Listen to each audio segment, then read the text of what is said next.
What's up, everybody, and welcome to Read the Bible with me. Welcome to the Bible Club.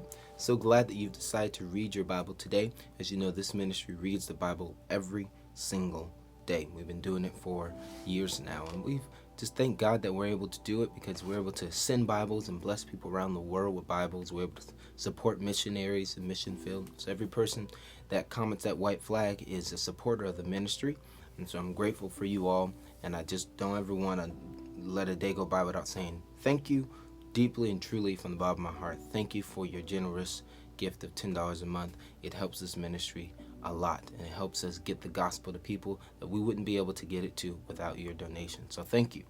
Let's look at Jonah now, chapter 1, new book. Everybody knows the famous story of Jonah. Let's read and see if we've ever missed anything. It says, "Now the word of the Lord came to Jonah, the son of Amittai, saying, Arise, go to Nineveh, that great city, and call out against it, for their evil has come up before me." But Jonah rose to flee to Tarshish from the presence of the Lord. Not just to Tarshish, but he rose to run away from God.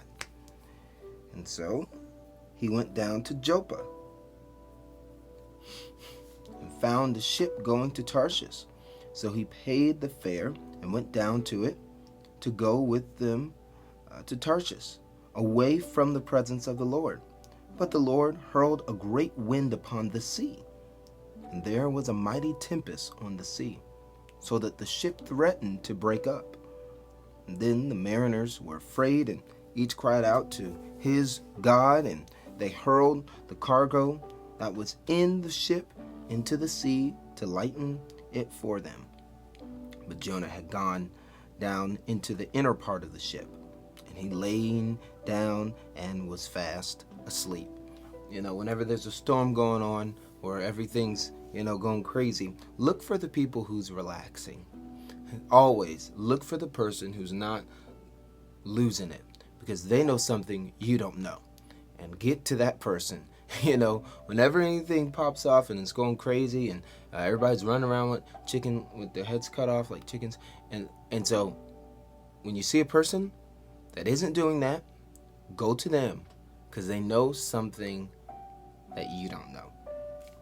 And so he says they were all afraid, and he was asleep, fast asleep, so he's getting good sleep.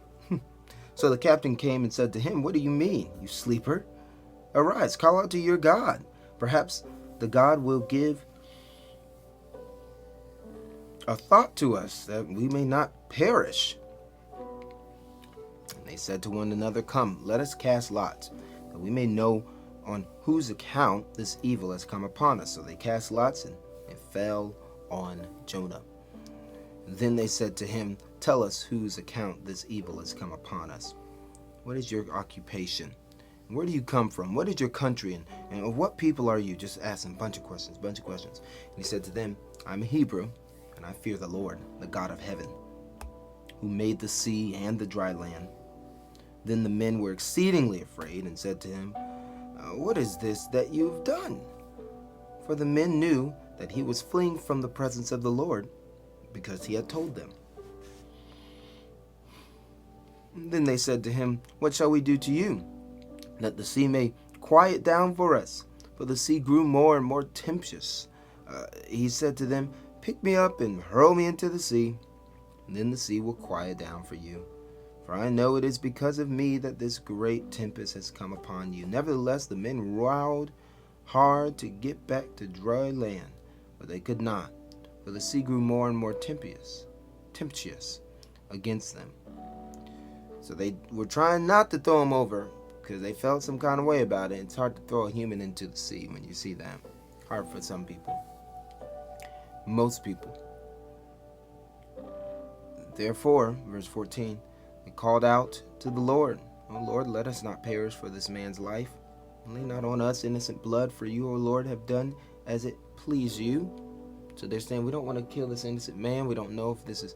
They're just trying to make sense of all this. He's telling us to throw him into the water. Verse 15, so they picked up Jonah and hurled him into the sea, and the sea ceased from its raging. Then the men feared the Lord exceedingly, and they offered a sacrifice to the Lord and made vows. They made promises to God. You see, miraculous things happen to lead you to conversion. They're not, the miracles aren't, you know, signs and wonders are just signs and wonders, right? But they're supposed to lead us to the sign maker, you know, the wonderful person, Jesus. And so they all, after they saw this happen, they feared the Lord. It didn't turn them to Jonah and say, wow, that man really hears from God. Look at, no, they went towards the Lord. Miraculous things should lead you towards God, not towards a man or a woman. Verse 17, and the Lord appointed a great fish to swallow up Jonah. Jonah was in the belly of the whale. In the belly of the fish 3 days and 3 nights. And that's where it stops. And we'll begin tomorrow and see what happens next. Thank you so much for reading. I'll see you next time. Peace.